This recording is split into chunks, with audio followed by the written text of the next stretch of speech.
Hi, great to be with you all today. As Tony Blair said in his introduction, there are going to be experts, and there are a few that come greater than our next guest, Larry Summers, who was Treasury Secretary during the Clinton administration, Director of the National Economic Council, which is hugely important in Washington under Obama, and is now the Charles W. Eliot University Professor at Harvard.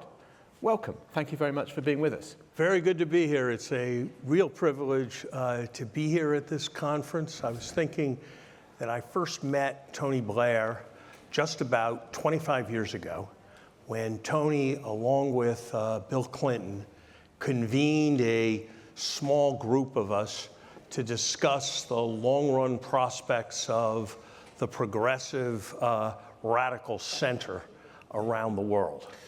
I have to say that at that time, the movement felt like it was on the offensive. In authority in the United States and in Britain, and looking to spread the ideas to a much larger number of places. I think we very much need to regain that sense of offensive, which I don't think is fully present today. And so I think this is an enormously important conference, and I'm glad to have been included. Right. Well, you've upended my interview plan by that introduction, so I'm going to go with where you've taken it. So 25 years ago, it was the third way, and I remember those meetings with Clinton and Jospin, Schroeder, and Tony Blair. How does this feel different 25 years on? We never dreamt that something like Brexit would happen. We never dreamt that somebody like Donald Trump would be president of the United States. We never expected the degree of backlash from our middle classes to ideas that we thought were fairly self-evident, to the extent that has taken place. And I think it's in part got to do with economic changes that have taken place, the financial crisis, some of the increases in displacement and inequality. I think it's got a great deal to do with what's outside of my area, kind of cultural politics that has led to more distance between the kind of people who work on policy papers and the kind of people who are the objects of the policies that are discussed. And that rift has hurt our cause politically. So is that to some extent a mea culpa? That the policymakers like yourself, I mean, you were kind of very closely involved in the financial rescue package after the 2008 financial crisis, and there was a feeling that the middle class got left behind. We just heard that presentation there, and although they didn't use, I mean, the term you use in America is transgenerational mobility, and there was a feeling that things had ground to a halt, the American dream had died, people grew resentful, and to some extent, that played a major part in Donald Trump's victory in 2016 and the Brexit vote here at the same time. Obviously, with the benefit of hindsight, battlefield medicine's never perfect, and you would do certain things differently with the benefit of hindsight. I think the financial crisis had to be arrested or we'd have a second depression, and it was arrested. So I think the broad strategy that was pursued was the necessary strategy.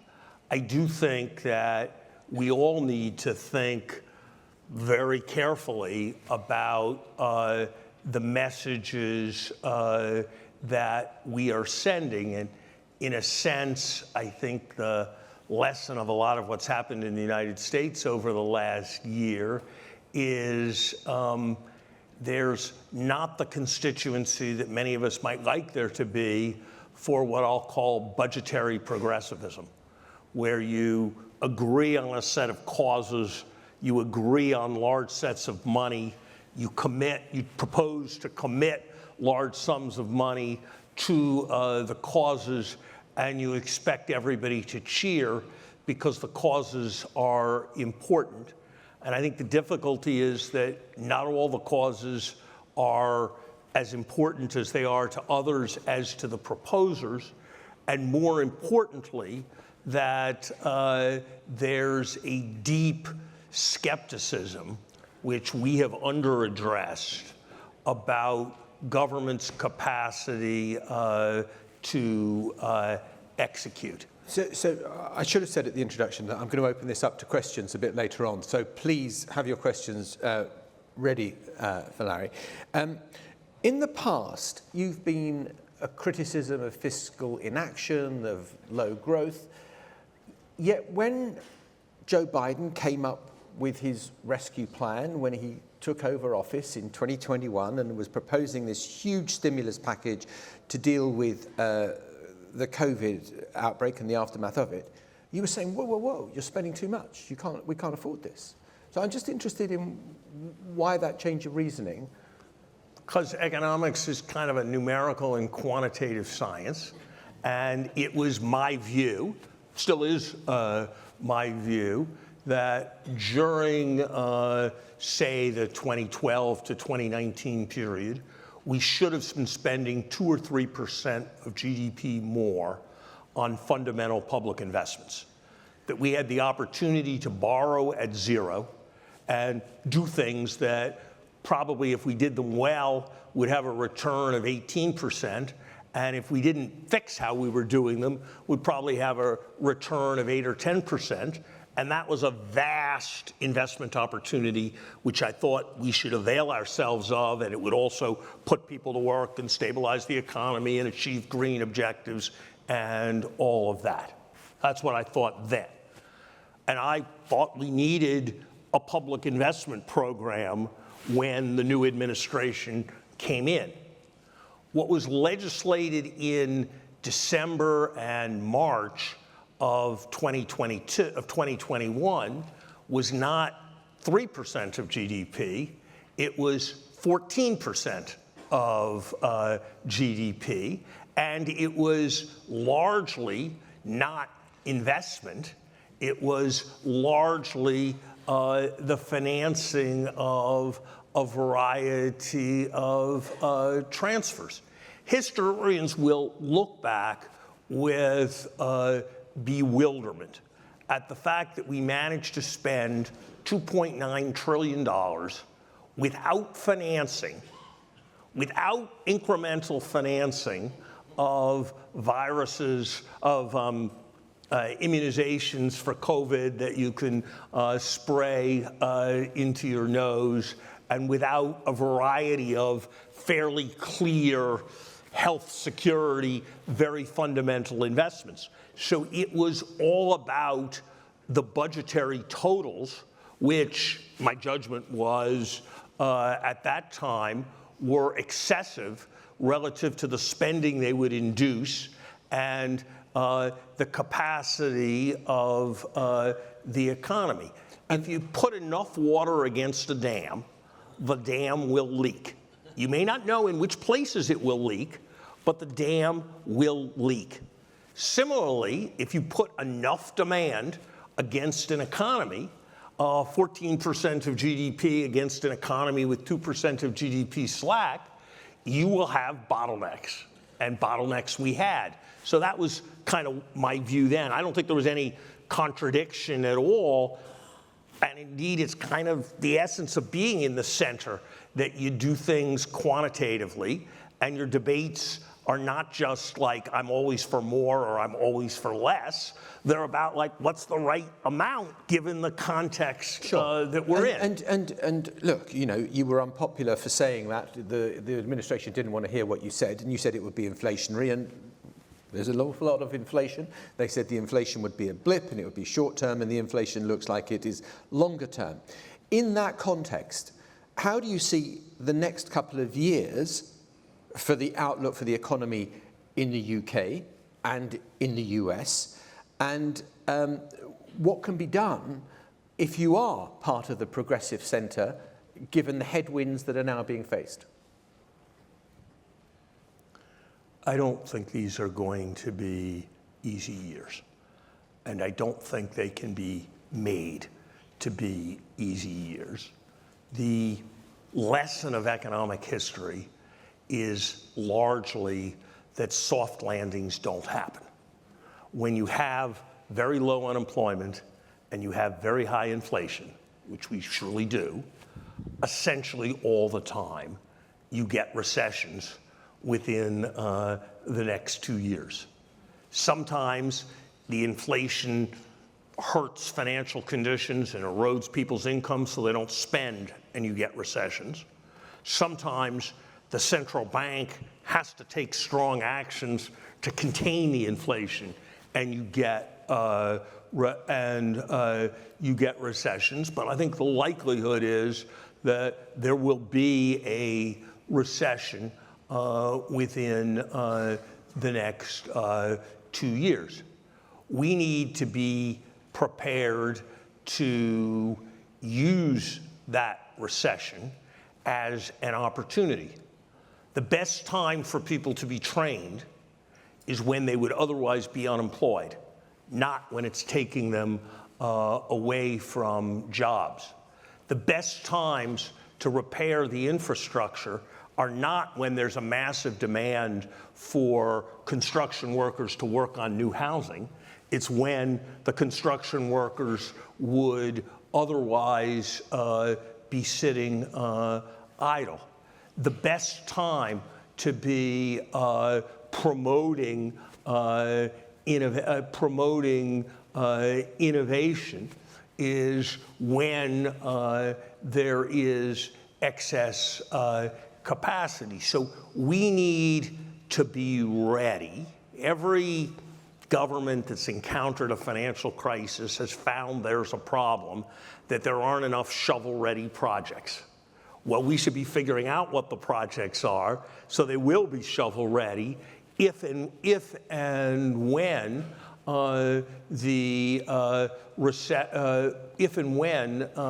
recession comes. Those are some of the things we should be doing. The other part of what we should be doing is the things we can do to influence the cost of living, bring down prices that raise, so you raise people's purchasing power so they can spend, and so there's less inflation and therefore less pressure for tight policies. In the United States, Harvard University, wouldn't occur to Harvard University purchasing computers not to use its purchasing power because it's a big institution to get lower prices. Why shouldn't Medicare, which purchases a large fraction of the pharmaceuticals in our country, do the same kind of thing? We need to be focusing in what the government buys. Yes, we need to try to buy from all different groups and all of that, but we also need to put a lot of emphasis on buying inexpensively and procuring in maximally inexpensive ways. There are a lot of debates that are about either or that would be much more intelligently about both and. One of them is in the energy policy area. Right now, we need to figure out how to have more fossil fuel supply in every way we can for the next several years, starting with natural gas, which is the point of maximum vulnerability and also is by far the most carbon efficient of the hydrocarbons. That's not an alternative to a green strategy. That's a transition to a green strategy. And we need to be laying the groundwork for what's probably the most important kind of change of mind and new awareness in the last decade.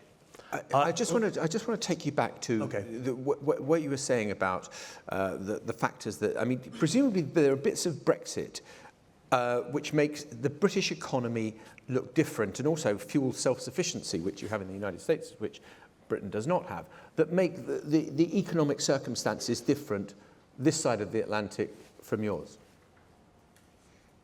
Sure, but I think the broad principles that you want to figure out how to use the power of government to reduce prices wherever you can are right in both places. I think 90% of the time when people utter a sentence that includes self-reliance, they're advocating a mistake. That is, after all, Castro's economic strategy and North Korea's economic strategy. I would invite you to consider, as an example, an automobile company that can't sell, your automobile company, you can't sell a car without a steering wheel. So it's really important to have a secure supply of steering wheels. And you wake up one morning and you realize, oh my God, there's one other firm that sells us steering wheels. And if they decide to stop selling us steering wheels, then our whole thing's going to screw up. There are three strategies you could pursue. One is you could decide to have 8 different suppliers. Second strategy is you could decide to have 2 months of production worth of inventory of steering wheels. Third strategy you could have is to try to build your own steering wheel factory and have that be part of your company. I would suggest that the third of those is by far the worst strategy because it is most expensive and is also most likely to make you vulnerable because you'll still only have one supplier, and that supplier might mess up. The reason we have an infant formula crisis in the United States is not, it's in approximate sense, it's because a factory failed, but it's a thing that happens that factories fail, and you're not going to make that not happen. If we didn't have a 17.5% tariff on European infant formula, and we didn't have a set of Buy American rules, we would have had a diverse supply chain, and that crisis wouldn't have arisen. So what we need is intelligent globalization, not de-globalization. And if we try for deglobalization, much of what we're trying to accomplish, I think, will be counterproductive, and there will be very large costs as well. But wasn't the reaction to the pandemic to say, we can't have these long supply chains? We need to be manufacturing our own PPE, and we don't need to be dependent on Korea or China or wherever it happens to be to get some dodgy face masks that don't really work. We need to take this in-house, and we need to, Donald Trump was right. That is a widespread reaction, and if that reaction proves to be controlling on a large scale of public policy, it will prove to be both inefficient and costly, in the same way that if I decided there were sometimes shortages of beef at the butcher, so I was going to have my own cows and slaughter them, it would work out really bad. It would work out really badly. It is, and also, whatever's true for the United States, which is a very big economy, for the vast majority of countries in the world, autarky is not a conceivable strategy any more than you could conceive of autarky as being a viable strategy for the state of Pennsylvania. So instead, what we need is a system that recognizes that there's going to be global integration and manages it so that there is reliability. That means, we've had a strategic petroleum reserve. We probably need reserves of a variety of other things on the same kind of vein. We need we need to have mechanisms. I mean, it is a major failure that, the relevant international agency, I forgot which one it was, rated the United States and the UK as the two best countries prepared for pandemic in 2018. They were wrong. They were wrong. Now, should we set up all kinds of mask making plants in the United States, or should we? What's the United States need? Maybe the United States needs 3 billion masks in the first several months of a pandemic, and so somebody, a mask probably costs 50 cents to produce. So somebody should organize themselves to spend $1.5 billion on having an inventory of masks, not declare that this is the end of globalization with all the benefits that brings. If you want to make much more sustained high prices and inflation, the best way to do it is to pursue a strategy that's all about national self-reliance. Okay. Questions? Yes, hand went up there. Was there another hand over there I saw? And we'll take those two questions, and then we'll wrap up. Yeah, go on. Hi, Mr. Sons, thank you very much. The easiest way to prioritize is to stop doing things. So there are lots of suggestions for the things that you want to do more of. What are the things you think government's going to have to do less of going forward? Thank you. And we'll take the question there.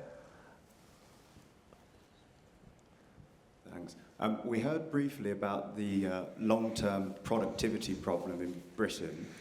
What do you think policymakers in Britain and indeed around the world should be doing right now to tackle tangibly the productivity problem? Fantastic, thank you. So a question on productivity and what do we need to do less of? On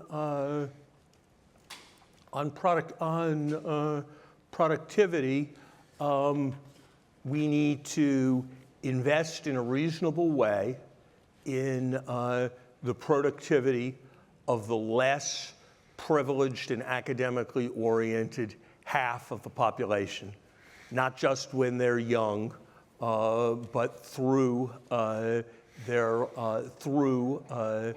lives. It's probably the single most important thing. Probably the next two things are an increase in support for the application of innovation. The biggest thing, most fundamental thing in the world that has changed in the last 10 years, without many people commenting on it, is that 10 years ago, the sensible view about global climate change was you had to get the price of carbon way up. If you didn't get the price of carbon way up, you weren't going to solve the problem and the planet was going to melt. And it was an immense political challenge to get everybody to accept far higher carbon prices.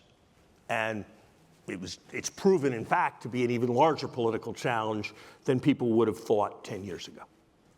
What's true today is that it is in prospect to have not quite a zero carbon, but very close to a zero carbon economy with energy and the services of energy costing no more than it does today. But that's about supporting innovation, driving the application of innovation. If you take an economics class, you will learn, everybody in this room has heard the word externality, and you ought to put a tax on to internalize the externality and all that stuff. That's right. But there's another kind of economic problem, which is a chicken and egg problem. Nobody will build electric cars unless there are charging stations. Nobody will build charging stations unless there are electric cars. Nobody will build anything unless there's going to be a common standard and they know what the common standard is. And when we think about the role of government in driving progress, we don't think about cutting through chicken and egg problems. And if you think about the big challenges, whether it's energy, whether it's various kinds of healthcare innovation, whether it's climate change, it is a lot about identifying and finding the solutions to chicken and egg problems. I'm not sure that there is a macro category of things that government does that it should do less of. I think it is more a matter of doing what well-run companies do, which is they don't cut product lines every year. What they do is figure out how to do their product lines better. And so, certainly in the United States, and I suspect here, if there was something less than total job security for the worst performing 10% of teachers, it would do an immense amount for improving the quality of education. That's a broader comment about public sector workers and is in the direction of pushing towards doing things that cost less. It's not an answer, and that's one other thing, it's not an answer you're gonna like, I suspect, but the other thing government in many cases should do less of is tax expenditures. As surely as it's a subsidy, when you write a check to somebody, when you say that the carried income, carried interest that somebody earns on a private equity deal is taxed at half the rate that other income is taxed, that is a subsidy. That is a form of government expenditure. If you look in any of our countries at the tax code, you will find that the people the previous speaker was talking about who are, in the top 10th or 100th of 1%, that they're often paying lower taxes as a share of their wealth, certainly, than the typical person in this room. And that's because of a whole set of undesirable tax expenditures that should be cut back. Okay, before we go into the IRS tax code, which I think is quite a big subject, on Emily's basis that you face the firing squad if you run over, I have allowed this session to run over, so I'm in some problem. I think it's time for a cup of coffee now. Time to thank Larry Summers and also to consider him as a dairy farmer or beef farmer. Thank you very much indeed.